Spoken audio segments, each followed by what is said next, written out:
a diplomatic hoax called Operation Grapham aimed at Sweden is being developed. The stock market in Stockholm is rigged to raise the price of Norwegian securities, as if Sweden is expecting the liberation of its neighbor. British and Swedish operatives suddenly increase diplomatic activity between the two countries and raise the prospect that Sweden will act as a non-combatant policeman during the fighting in Norway.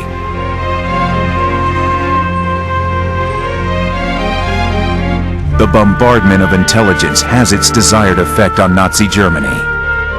Some 18 divisions of German soldiers, nearly 200,000 men, are kept in ready alert in Scandinavia.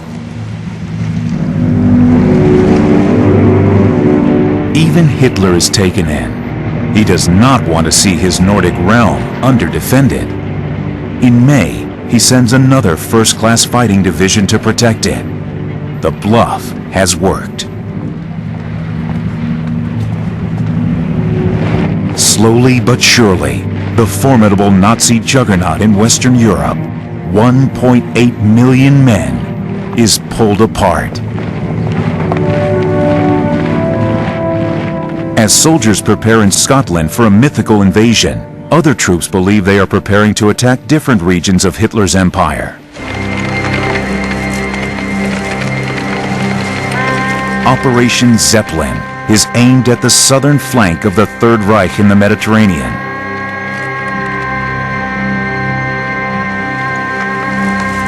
A combination of fake radio traffic and the presence of real but understrength divisions works magic. Hitler is convinced there are 3 important divisions in Egypt. German High Command sends out a directive. Allied preparations for an invasion of Northwest Europe may be a fake to cover a real attack in the Balkans. Only 1 German division is sent from the Mediterranean to France. The creation of an imaginary army is much easier than Operation Bodyguard's next objective: disguising a real one. Particularly one the size of that being assembled in southern England. The code name for this project is Operation Fortitude South.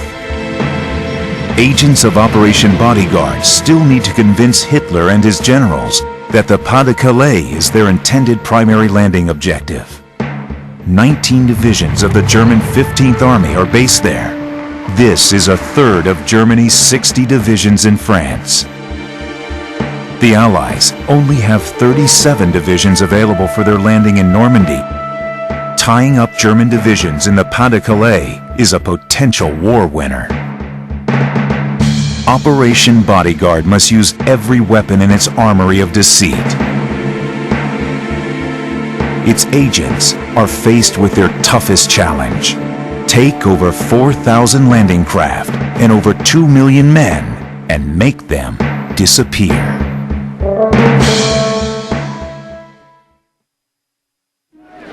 Spring 1944.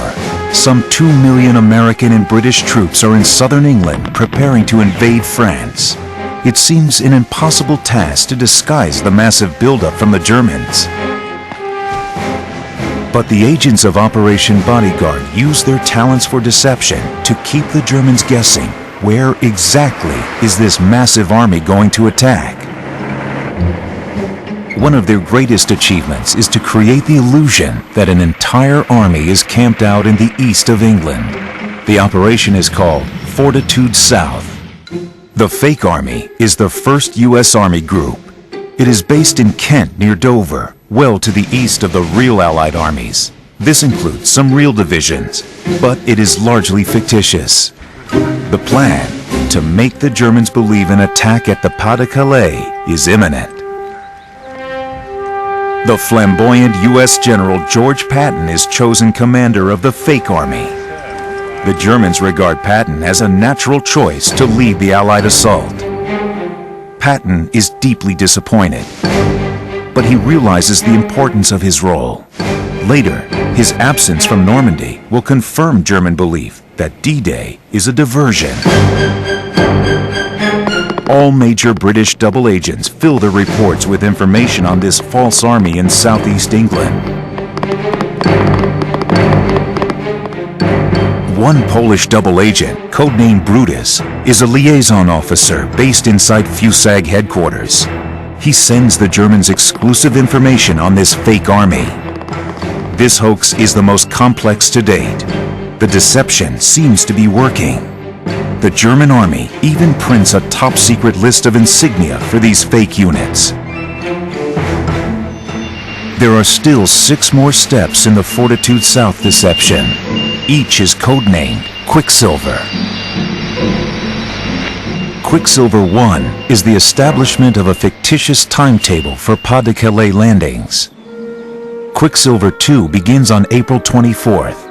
It entails a dramatic increase in radio traffic by both British Royal Signals and US 3103rd Signals Service Battalion. Radio trucks move through the English countryside following the fictitious routes of the formations they represent. Their radio messages are recorded in advance. Cutting-edge technology is developed that makes it possible for one transmission to simulate 6. An entire division's radio messages can now be broadcast from just one radio truck. Altogether, their broadcasts simulate those of 9 divisions, as well as the headquarters of an army group. Quicksilver 3 is the display of artificial landing craft in Kent, England, another illusion of a massive invasion armada. Dummy landing craft are made out of canvas stretched over tubular steel frames. German reconnaissance flights monitor these craft in harbors. The fake craft are mixed with real landing boats and moored in creeks. By June, 255 dummy landing craft are moored between Falmouth and Rye. Inflatable rubber Sherman tanks add to the illusion that a concentrated buildup in southeast England is readying for an invasion at the Pas de Calais. Even tank tracks leading away from the rubber vehicles are faked. Dummy aircraft are made out of painted canvas pulled over scaffolding structures with wooden wings. All of this is designed to fool German reconnaissance photographs.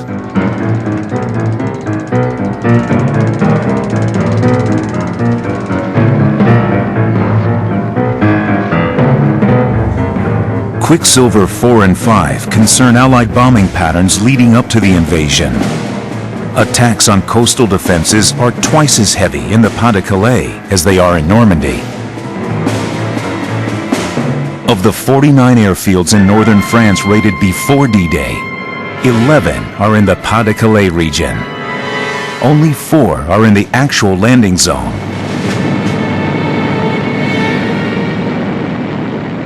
The region north and east of the Seine receives 95% of the Allied anti-railway bombing effort. On May 29th, a massive air raid is launched against the Pas de Calais from Kent.